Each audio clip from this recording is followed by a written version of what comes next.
সংগ্রামী সমাবেশ 1997 সালে 2রা ডিসেম্বর এই এলাকার শান্তির পরিবেশ ফিরে নিয়ে আসার জন্য পার্বত্য চট্টগ্রাম চুক্তি করা হয়েছে। আজকে চুক্তির 28টি বছর পূর্তি হয়েছে। এই 28টি বছর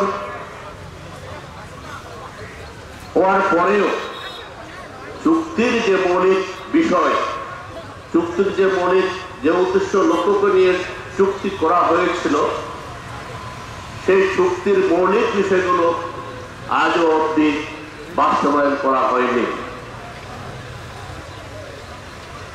এই চুক্তির মৌলিক বিষয়গুলো বাস্তবায়িত না হওয়ার কারণে বৃহত্তর পার্বত্য চট্টগ্রামে আজকে যে পরিবেশে যে আমেজে চুক্তি বর্ষপূর্তি পালন করার কথা ছিল, সেটা উপেক্ষা করে আজকে আমাদের এই চুক্তিকে বাস্তবায়ন করার জন্য গণসমাবেশ আয়োজন করা হয়েছে।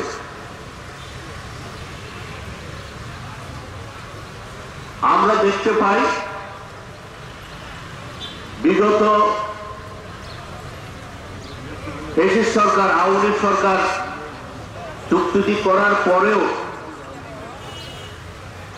16টি বছর ক্ষমতায় যাওয়ার পরে এই পার্বত্য এলাকার মুক্তিকামী জনগণের, পার্বত্য এলাকার নির্যাতিত জনগণের সাথে বেইমানি করেছে।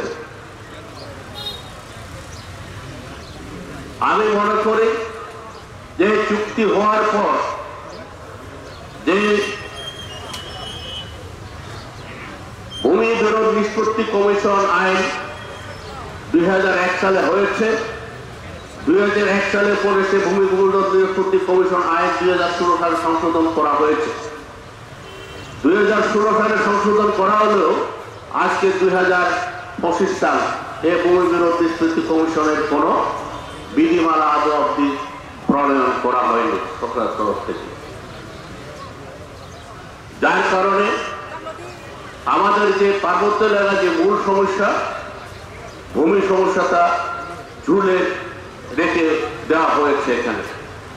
আমি আরেকটু বিষয় বলতে চাই, যে জিনিসটা এখানে আজকে যে পার্বত্য এলাকার যে প্রথাগত প্রতিষ্ঠান, চাকমা চাকরান হ্যান্ডারকারের প্রতিষ্ঠান, যে আইনের বলে 1900 সালের আইনের বলে যে দাঁড়িয়ে আছে, সে আইনটাকেও ফ্যাসিস্ট সরকারের সময়ে মামলা করে এখনো সুপ্রিম কোর্টে আপিলের জন্য একটা বিচারের প্রক্রিয়া রয়েছে। আমি বর্তমান তত্ত্বাবধায়ক সরকারের কাছে এটা দাবি রাখবো, যাতে আমাদের যে পার্বত্য চট্টগ্রাম রেগুলেশনকে যে মামলা করা হয়েছে তা যেন দ্রুত নিষ্পত্তি করা হয়।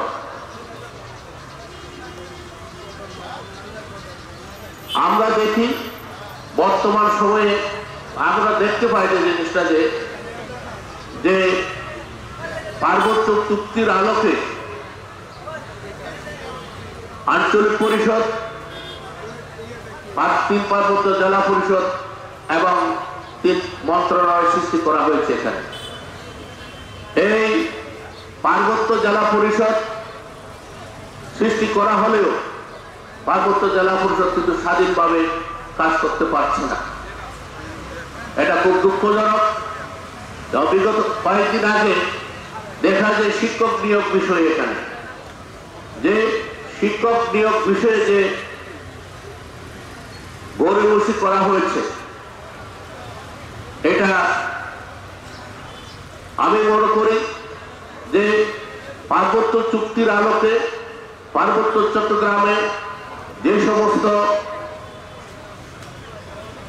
পরিষদ, জেলা পরিষদ তার নিজস্ব আইনের গতিতে চলবে এবং নিজস্ব আইনের গতিতে চলায় তার অধিকার, সে অধিকারকেও আজকে আমরা যে শাসক গোষ্ঠীর এক মহলের দ্বারা সেটাও তারা ঠিকভাবে কাজ করতে পারছেন না।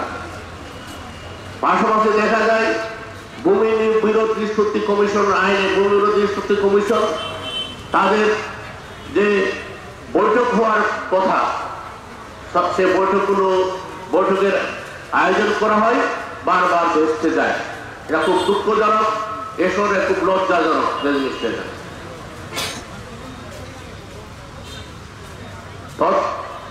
বর্তমান তত্ত্বাবধায়ক সরকার আসার পরে ঘোষণা করেছিলেন যে বাংলাদেশের ৪৪টি জেলায় ফ্যাসিস্ট সরকারের সময়ে যে মামলাগুলো করা হয়েছে সে মামলাগুলো প্রত্যাহার করা হবে। আমার জানা মতে ৩টি পার্বত্য জেলায়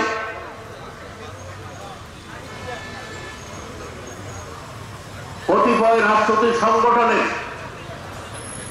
মামলাগুলো প্রত্যাহার করা হলেও আমাদের যে প্রাণপ্রিয় সংগঠন পার্বত্য চট্টগ্রাম জনসংঘ সমিতির নেতৃবৃন্দের বিরুদ্ধে এবং কর্মীদের বিরুদ্ধে যে সমস্ত মামলা করা হয়েছে তার কোনো প্রত্যাহার করা হয়নি। এটাই সরকারের একটা লজ্জাজনক, যে আমি ধিক্কার জানাই। আমি মনে করি যে পার্বত্য চুক্তি বাস্তবায়নের জন্য আমাদের ঐক্যবদ্ধ হয়ে এবং কাঁধে কাঁধ মিলিয়ে আন্দোলনে এগিয়ে আসতে হবে। আন্দোলনের বিকল্প কিছুই নাই।